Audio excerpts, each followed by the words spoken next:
नमस्कार बालको, मां हेमा स्वागत थी कयां तव्हांजो। असीं पढ़ी रहिया आहियूं दर्जो 12 जी हीअ किताब जंहिंजो नालो आहे अदबी सुगंध। बालको, असां पढ़ी रहिया आहियूं हिन पुस्तक में पाठ 5 मुंहिंजो तजुर्बो, जेको कि ईश्वरी जोतवाणी द्वारा लिखियल आहे।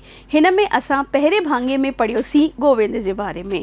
गोविंद हिकु चुपचाप गुमसुम रहण वारो छात्र हो, जेको क्लास में सभिनी खां पुठी लाइन में वञी वेही रहंदो हो। अक्सर हुनखे ॾिठो वियो हो कि हू चुपचाप ई रहंदो हो, वधीक कंहिंसां घुलंदो मिलंदो न हो।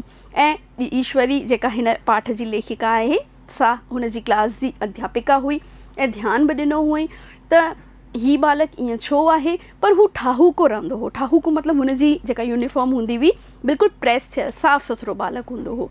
हिकिड़े दफ़े जी ॻाल्हि आहे, जीअं कि लेखिका असांखे लिखी रही आहे कि भई गोविंद जी माउ लेखिका सां मिलण आई स्कूल में, चयईंसि कि तव्हां गोविंद जे मथां थोरो सो ध्यानु ॾियो। हाणे लेखिका खे लॻो कि छो घर में कोई अहिड़ो ख़ासि प्रॉब्लम आहे छा तव्हांजे। तॾहिं लेखिका खे हिन जी माउ गोविंद जी माउ चयो, न गोविंद खे अहिड़ी का प्रॉब्लम कान्हे। अक्सर हुनखे असां ॾिठो आहे कि हू कंहिं बि ॻाल्हि में कोई बि इंट्रस्ट न खणंदो आहे, मतिलबु कि न रांदियुनि रुंदियुनि में, न पंहिंजे भाउरनि भेनरुनि सां ॻाल्हाइण में, न असां सां ॻाल्हाइण में। हिन जो पीउ जेको आहे गोविंद सो धंधे वारो आहे, दुकान तां राति जो मोटंदो आहे त पंहिंजे वॾनि ॿारनि सां ॻाल्हाईंदो आहे, ॻाल्हाइण में मशगूल रहंदो आहे, धंधे जूं ॻाल्हियूं कंदो आहे, पर गोविंद खे ॼण अकेलो करे छॾंदो आहे। ऐं पंहिंजे बारे में ॿुधाईंदे यानी लेखिका खे गोविंद माउ पंहिंजे बारे में ॿुधाए रही आहे कि मां ख़ुदि BA कयल आहे ऐं मनोविज्ञान बि पढ़ायो आहे, कुझु टीचर रही चुकी आहियां। त मूंखे ईअं लॻे थो कि भई गोविंद जे मथां अगरि तव्हां ध्यानु ॾींदा, टीचर आहियो तव्हां, त उहो गोविंद जे मथां वधीक असरकारक थींदो। त अचो त पढ़ूं अॻियां। हिन पाठ खे अॼु असां पूरो कंदासीं। ॿियो भाङो आहे इहो हिन पाठ जो। अजब लॻो त सॼो क्लास गोविंद सां सहमत थी वियो।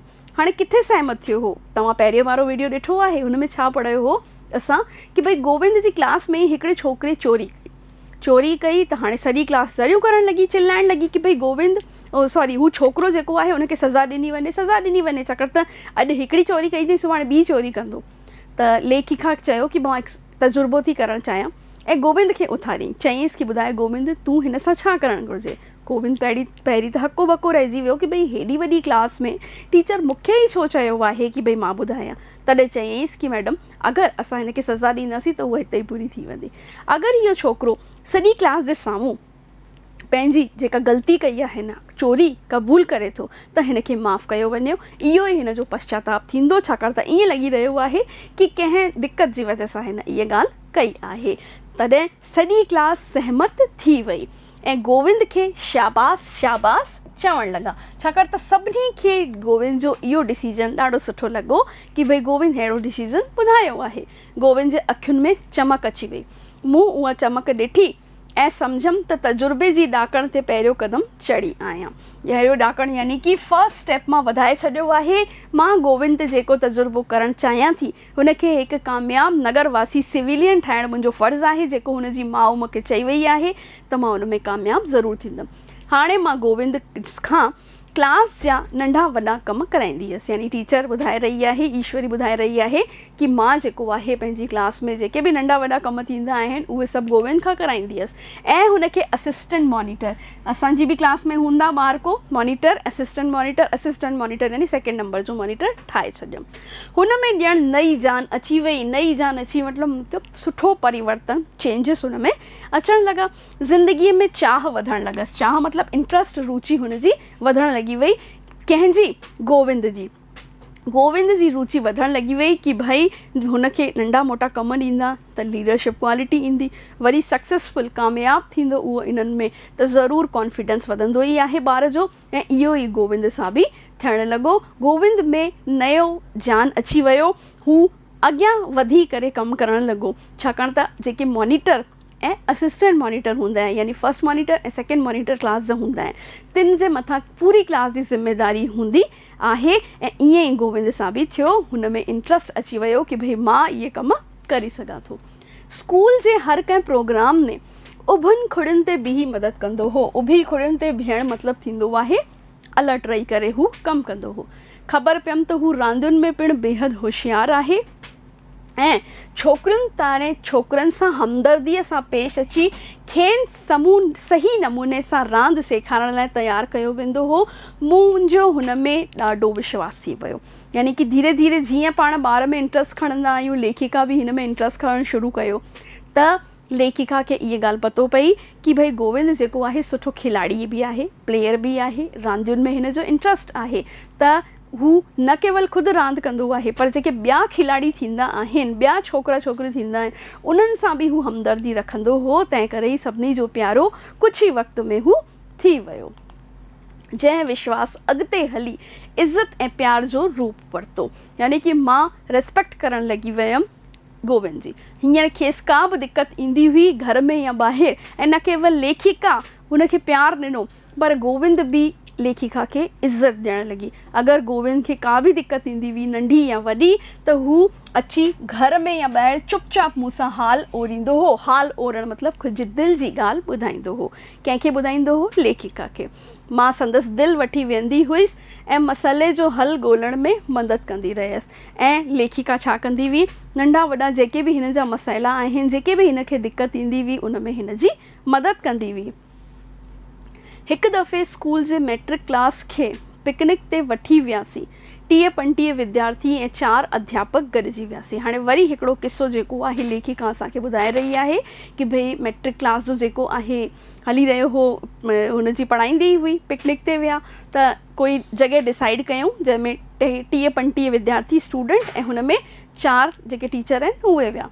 खिड़की बॉटनिकल बाग जो सैर करणु। हाणे हिकु बाग आहे बॉटनिकल गार्डन, उन जो सैर करणु हुननि खे ॿारनि खे घुमाइणु वठी विया। घुमी फिरी उथियासीं त चपो चूरण करण खां अॻु सख़्तु उञ महसूसु थी। यानी कि चपो चूरो करणु मतिलबु जेके नाश्तो वग़ैरह थींदो आहे उन जो करण खां पोइ उन्हनि खे लॻो कि भई हाणे उञ लॻी आहे। हाणे पिकनिक ते वेंदा आहियूं, पाणी त खणी वेंदा आहियूं, पर छाकाणि त सॼो ॾींहुं वेंदा आहियूं, प्लस गर्मी हूंदी आहे त उहे बॉटल ख़तमु थी वेंदी आहे। त हिन सां बि इहो थियो कि भई रोटी वग़ैरह खाधऊं जीअं ई हिननि, त हिननि खे लॻो उञ। हाणे एॾा होॾा निहारण लॻासीं, सभु ॼणा ॾिसणु लॻा भई बाग आहे, गार्डन आहे, त कुझु त मिलंदो हिते गार्डन में। के छोकिरियूं पाणीअ जे तलाश में हलियूं, अॻियां हलियूं, पर पाणीअ जो पतो नदारत मतिलबु पतो ई न पियो कि हिते कोई पाणी आहे। कंहिंखे कोई नलको मटको कुझु बि नज़र कोन आयो कंहिंखे। हुन पूरी क्लास खे अखियूं मथे खणी जीअं साम्हूं निहारियमि त ॾिठमि गोविंद टोपले समेत परियां बाग जी ॼण चकास करे रहियो आहे। चकास करणु मतिलबु ध्यान सां निहारणु। ऐं केरु बीठो हो? गोविंद बीठो हो। चारों तरफ़ निहारे रहियो हो कि भई मतां कोई पाणी ॾिसणु अचे। मूं खे सॾे चयो। हाणे लेखिका छा कयो?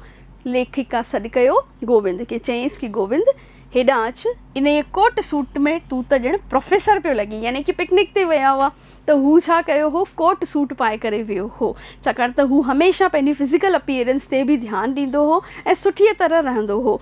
त लेखिका हुनखे सॾु कयो, चयईंसि कि तूं त ॼण प्रोफेसर लॻी रहियो आहीं। प्रोफेसर मतिलबु कि लेक्चरर लॻी रहियो आहीं। गोविंद खां टहक निकिरी वियो। टहक निकिरणु यानी ज़ोर सां खिली ॾिनो ऐं निहायत ख़ूबसूरत इंसान थी लॻो। ऐं खिलण खां पोइ त हू ॿियो वधीक सुठो लॻणु लॻी वियो। हिकदमि टोपलो मथे तां लाहे हथ में झले छॾी। हुनखे लॻो भई हा टीचर सां साम्हूं बीठो आहियां त टोपी लाहे हथ में झले बि रहियो। फरमायो को ख़ासि कमु? हाणे इहो कंहिं चया अखर फरमायो को ख़ासि कमु, इहे गोविंद चया आहिनि पंहिंजी अध्यापिका खे, लेखिका खे, कि तव्हांखे कोई ख़ासि कमु आहे? हा, छाकाणि त लेखिका जे बारे में लेखिका असांखे ॿुधाए रही आहे कि भई हूअ जेकी आहे गोविंद सां नंढा मोटा कम कराईंदी हुई। बिल्कुलु। हाणे तूं इहो टोपलो मथे ते भली पाए ऐं वञी पाणीअ जी तलाश कर। हाणे चवेसि थी कि तूं भले पाए ऐं पाणीअ जी तलाश कर।